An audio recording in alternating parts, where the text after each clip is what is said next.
surrounded by rolling hills and crossed by a quiet river that shimmered silver in the moon. At the heart of the town stood an old wooden bridge, worn but strong, where countless lovers had carved their initials into the railings.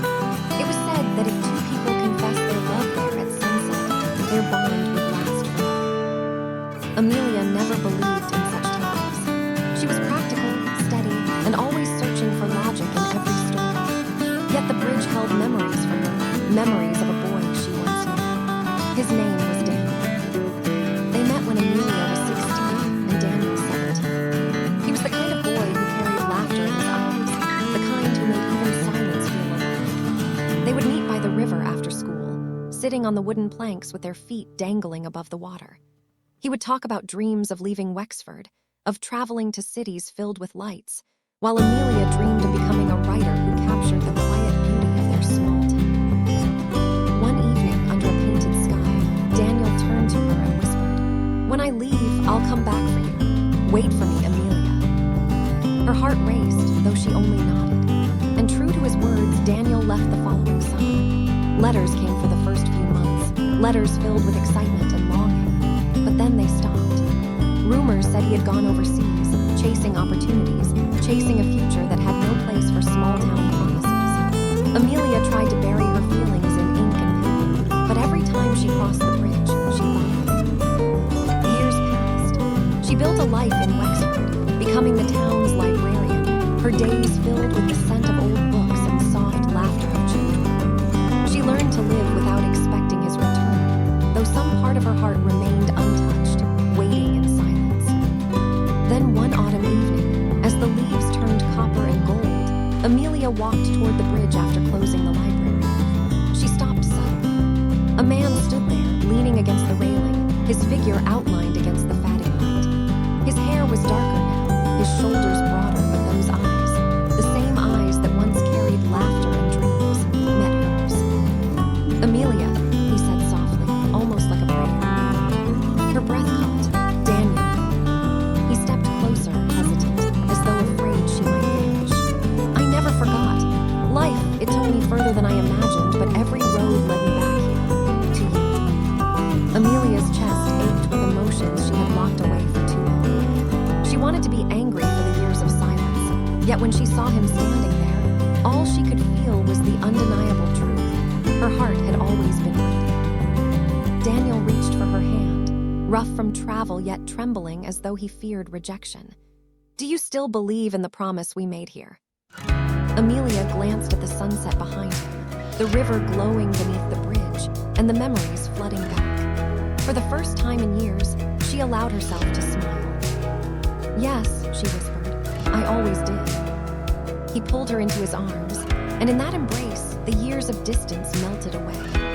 The bridge, worn but strong, carried their story once more, proof that love, no matter how long it wandered, could always find its way home.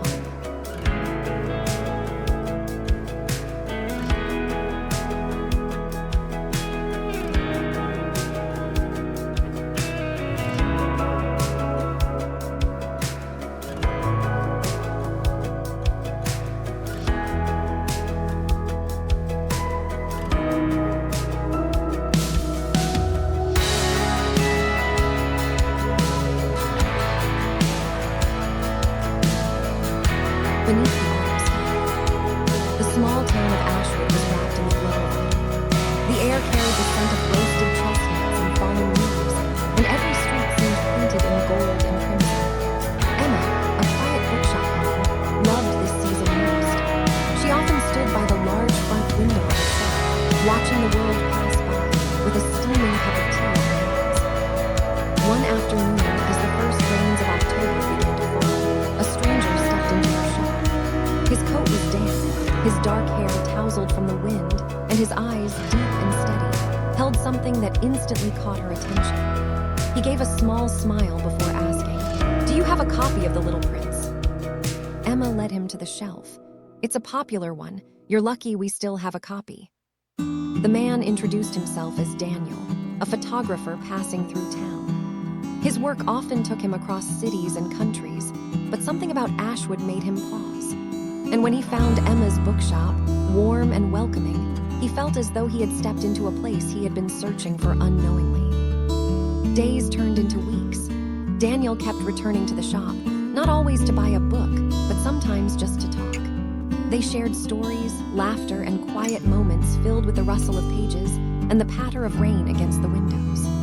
Emma, who had spent years building walls around her heart after a painful breakup, found those walls slowly crumbling with Daniel's presence. One evening, as the sun dipped behind the horizon and the town lit up with lanterns, Daniel asked her to walk with him. They strolled along the old stone bridge that crossed the river. The air was crisp, their breaths forming little clouds, and the water shimmered beneath the moonlight. "You know," Daniel said softly, "I've traveled so much, but I've never found a place that feels like home, until now." His eyes met hers, and Emma felt the world still. Her voice trembled slightly as she whispered, "And if you leave?" He reached for her hand, holding it firmly. "Then I'll come back, because home isn't a place anymore, it's you." Tears welled in her eyes, not from sadness, but from the overwhelming warmth of his words. Under the autumn sky, with leaves drifting around them, Daniel leaned in and kissed her. It was gentle, unhurried, filled with promises unspoken. From that night, their love grew.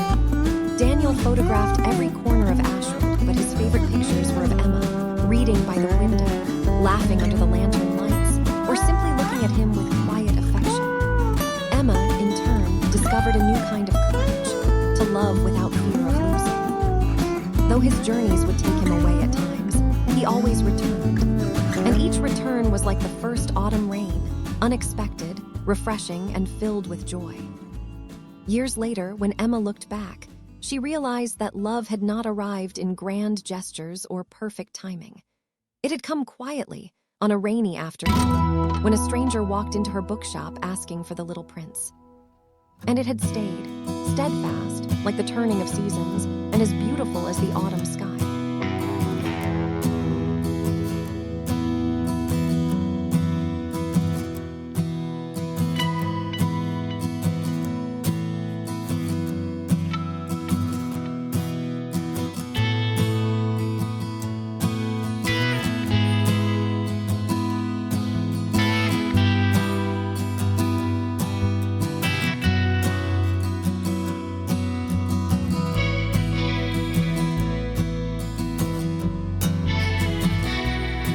Whispers of the river.